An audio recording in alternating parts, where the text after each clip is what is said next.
MBC에서는 이런 거 받으면 안 되거든. 공영방송이잖아요. 네. 그 유튜브에서나 떠들면 모를까. 김건희 그냥 북줄만 선언해라. 그럼 보니까 거의 김건희가 김건희가 대선 출마, 후보예요. 남들이 보면 김건희가 출마한 줄 알겠다. 실업 보니까 너는 양다리 걸치고 있어라. 정권이 어떻게 될지 모르니까. 그러니까요. 그러니까 누나가 동생까지 챙겨주는데 인간적으로 배신을 때려버린 거잖아요. 그동안의 김건희 씨를 너무나 실제 이상으로 악마화하고 들었던 것보다는 너무나 멀쩡한 거예요. 사람들이. 여장부 이야기도 나오고. 이건 사실 꾸민 게 아니잖아요. 자기도 원하지 않는 게 그냥 새 나간 건데 오히려 그걸 통해서 진솔한 해명이 돼버린 거죠. 교수님 보기에는 지금 김건희 리스크보다는 대장동 리스크가 더 크다. 아니죠. 그러니까 둘 다 큰데 아니 물론 이제 대장동 리스크가 공적인 관점에서 엄청 큰 거죠. 네. 비교할 수 없는 거라는 거죠. 안희정 전 지사 건은 어떻게 받아들여? 이건 굉장히 잘못된 방법이고 잘못된 거다 이거는. 제가 볼 때 그 사과는 부족해요. 더 명확한 사과를 해야 됩니다.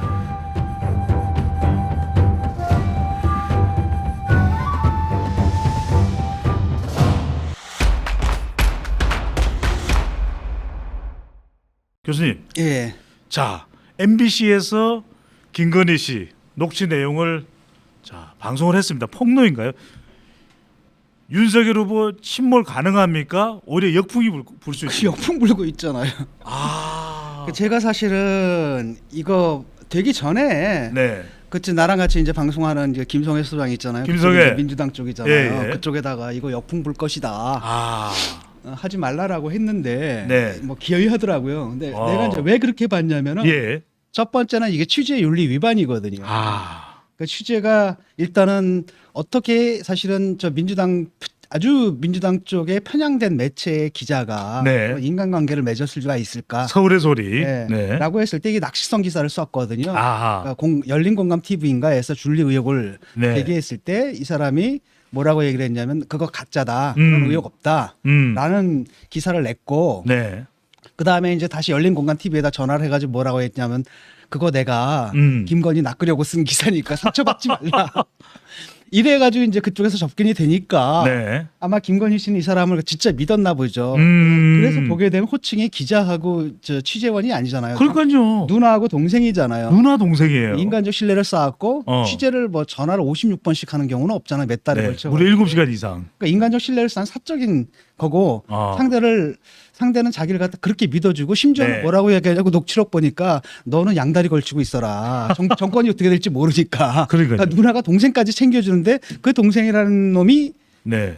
인간적으로 배신을 때려버린 거잖아요. 그러니까 인간적 도리가 아닌 거고. 네. 그 다음에 이 사람도 얘기 들어보니까 그 서울의 소리 대표인가 이 사람이 자기들은 보도할 의향이 없대요. 백은종 대표. 네. 그러면 취재가 아니란 얘기잖아요. 그러니까 MBC한테 준 거고. 네. MBC에서는 이런 거 받으면 안 되거든. 공영방송이잖아요. 네. 그 유튜브에서나 떠들면 모를까. 이걸 받아가지고 보도를 한 거고요. 네. 그 다음에 이제 그 내용이라는 게 그 당시에 떠돌았잖아요. 떠돌았는데 하나가 뭐였냐면 내용이 없어요, 별게. 그래서 이걸 네가 이렇게 무리까지 하면서 하게 되면 역풍이 불 거고. 네. 근데 저는 이제 그렇게 생각한 데다가 그때 실제로는 뭐였냐면 그게 떠도니까 인터넷 커뮤니티에서 반응들이 올라오는데 이게 반응이 묘하더라고요. 내가 막 보고 네. 이게 완전히 뒤집어진 상황이 됐는데 그 배경을 보게 되면 이런 겁니다. 저도 좀 당혹스러운 부분들이 있거든요. 어떤 분들은 그렇게 이게 이제 어떻게 보면 쌤통이다라는 생각이 들다가 다른 한편으로 이건 좀 아니지 않냐 대중의 반응이 좀 있는데 왜 그랬냐면 그동안의 김건희 씨를 너무나 실제 이상으로 악마화하고 만용화했던 거예요. 그래서 수많은 사람들의 인식이 그렇게 차로 잡힌 거거든요. 우리부터 온갖 것들부터 그랬는데 딱 듣고 보니까 그 들었던 것보다는 너무나 멀쩡한 거예요. 사람들이. 그건 아니네. 그냥 뭐 약간 평론가 같기도 하고.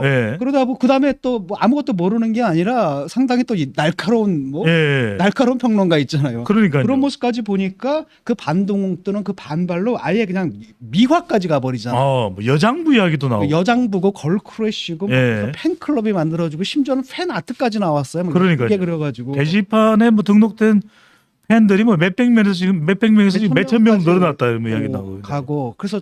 이건 또 뭐지? 이게 또 그렇게 또 좋아할 만한 사안인가라는 생각은 드는데 이게 어쨌든 그 바탕에 깔린 건 뭐냐면 그동안에 악마화돼 있었던 마녀화되어 있었던 게 그다음에 이 사람의 이건 사실 꾸민 게 아니잖아요.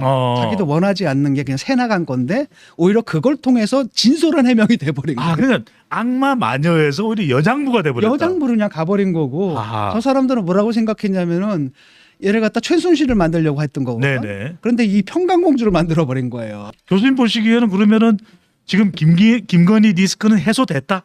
아니면 저는 그 전부터 없을 거라고 봤어요. 없다. 그 왜냐하면은 그러니까 세컨대 뭐 독일 같은 데는 배우자 얘기는 아예 나오질 않거든요. 네네. 그래서 제가 이제 뭐라 그랬냐면 뭐 이런 농담 삼아서 한마디 했더니 이상하게 기사가 나갔는데 김건희 그냥 불출마 선언해라. 무슨 얘기냐면 대통령 불출마한다고 해라. 왜냐 민주당이 볼 때는 민주당이 하도 물고 늘어지잖아요. 네, 이걸 지금 딱 보니까 보면은 거의 김건희가 그래서 김건희가 대선 출마, 후보예요. 남들이 보면 김건희가 출마한 줄 알겠다라고 써서 얘기를 한 거거든요. 네. 그래서 이거는 뭐냐면 네거티브는 어차피 안 먹혀요. 네. 이재명 봐요. 대장동 가지고도 버티잖아. 다른 사람들 같으면 사실 이건 정상적인 경우라면 이건 후보가 될 수도 없고 네. 후보가 돼서도 이미 나갔어야 되거든요. 교수님 보기에는 지금 네. 김건희 리스크보다는 대장동 리스크가 더 크다. 아니죠. 그러니까 둘 다 큰데 아니 물론 이제 대장동 리스크가 공적인 관점에서 엄청 큰 거죠. 이건, 네. 이건 후보 본인이고 이건 1조가 들어간 거고 네 사람이 지금 네 사람이 구속됐고 지금 네. 2명에다가 또 그거 관련된 것으로 3명이 목숨을 잃은 이런 사건이죠. 네. 비교할 수 없는 거라는 거죠. 그럼에도 불구하고 버티잖아요. 아직도 30% 중반은 나오거든요. 네네. 그러니까 여기서 이게 떨어질 수가 없다라는 거고 그렇기 때문에 어차피 대선 후반으로 가면 갈수록 일단은 이제 뭐랄까 중도층을 잡아야 되잖아요. 근데 중도층들은 이런 걸 굉장히 짜증나게 생각하거든요. 그렇죠. 이거 뭐야 도대체. 아하. 그리고 이거 몇 달째입니까 지금. 계속 풀고 또 1탄 2탄 또 나오고 뭐 두 가지 정도 더 들고 있다라고 하는데 결국 하나가 이제 나온 거고 또 하나가 또 네. 뭐가 나올지 모르겠지만 교수님 그런데 그러면은 이런 상황이 될 걸 예상을 못한 겁니까? 서울의 소리와 MBC는 못했던 것 같아요. 일단 이 문제인데 네. 가장 큰 문제가 이제 여기 보면 몇 가지 포인트가 있는데 네. 첫 번째는 줄리 문제 있잖아요. 사실 저는 이 줄리라는 건 사실 저 같은 사람은 이건 공적인 문제를 삼을 게 못 되거든요. 그 사람이 전직이 뭐였든 간에 그렇죠. 아니 뭐 술집에서 일했으면 대통령 부인하면 안 돼? 그 말이 안 되잖아요. 누구든지 직업의 규천이 없는데 없는 거니까. 그리고 또 하나는 누구랑 뭐 동거를 했더니 그게 왜 문제가 도대체? 남이야 뭐 그 남의 사생활이잖아요. 줄리 동건 문제 안 된다. 그렇죠. 그건 애초에 공적으로 문제 삼을 게 안 되는데 나는 그렇게 보는데 많은 사람들이 우리나라가 뭐 남자도 그렇고 여자도 그렇고 가리지 않고 상당히 여성 혐오의 문화가 있어. 일반적인 문화가. 그래서 막 가시 부르고 그렇죠. 저런 게 영부이냐라고 이따 말을 하고. 아주 광범위한 문화가 있거든요. 이게 아마 가장 큰 타격이었을 겁니다. 김건희한테는. 그럼 내용을 좀 하나씩 하나 짚어보면은 교수님 내용 중에서 조국 관련된 내용 보면 조국 전 장관이 정경심 교수가 그렇게 깜빵까지 갈 일은 아니었다. 좀 지나쳤다. 그거는 너무해서 그렇게 된 거다. 그 부분에 대해서는 어떻게 보십니까? 그것도 두 번째 포인트인데 그들이 의도했던 효과가 날질 않은 거예요. 일단은 이제 줄리 이 문제는 사실은 내가 볼 때는 남성들보다도 오히려 그 중년 여성들이 굉장히 민감하더라고요. 근데 이제 그 부분이 깔끔하게 해소가 된 거고. 두 번째 조국 문제는 뭐냐면 정치적인 사람들 있죠. 특히 조국을 지지했지만 이재명을 지지하지 않는 사람들한테 굉장히 큰 타격을 준 거예요. 뭐였냐면은 이게 그 사람들은 뭐라고 생각하냐면 여태까지 선동되고 세뇌가 돼가지고 조국에 대한 공격은 곧 문재인에 대한 공격이다라고 생각했는데 그러니까요. 그게 깨진 거예요. 조국 거는 그렇게 이제 또 김건희 씨가 발언을 한 거고 안희정 전 지사 거는 어떻게 받아들여야 될 거죠? 굉장히 잘못된 발언. 아저씨와 저는 안희정 편이다. 이건 굉장히 잘못된 발언이고. 잘못된 거다 이거는. 뭐 맥락에 딱 보니까 그 사람이 그 맥락을 얘기한 게 나도 너희들 편이다라는 얘기를 하고 싶었던 것 같아요. 그런 맥락에서 오버를 좀 한 거죠. 그런데 제가 걱정하는 건 뭐냐면 이거는 큰일 나거든요. 이거는 안 좋은 거고. 왜냐하면은 피해자가 있잖아요. 그리고 이거 자체가 김지현 씨. 2차 발언이고. 그렇죠. 물론 이제 이게 사석에서 한 발언이고 사석에서 나도 이런 얘기를 많이 들어봤거든요. 근데 이것은 사석에서나 하는 얘기. 도 아니고 사석에서도 하면 안 되는 얘기. 안 되는 이야기죠. 이런 얘기를 했다라는 겁니다. 그래서 물론 사과는 했지만 제가 볼 때 그 사과는 부족해요.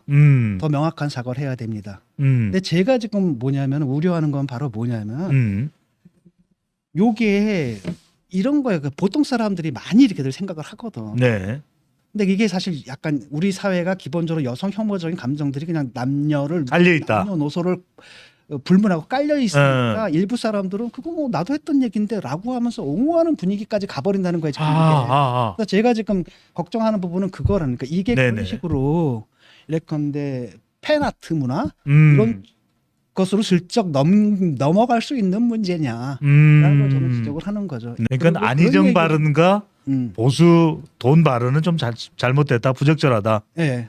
근데 이제 예. 사람들이 딱 할 때, 이거 우리도 했던 얘기 아니야? 많이 했던 얘기 아니야?라고 하면서 거기서 또 어떻게까지 가냐면, 그런 얘기를 갖다 막 속 시원히 해주네. 네네. 사이다네. 음. 그러니까 저는 요건 좀 위험하다고 봐요. 알겠습니다.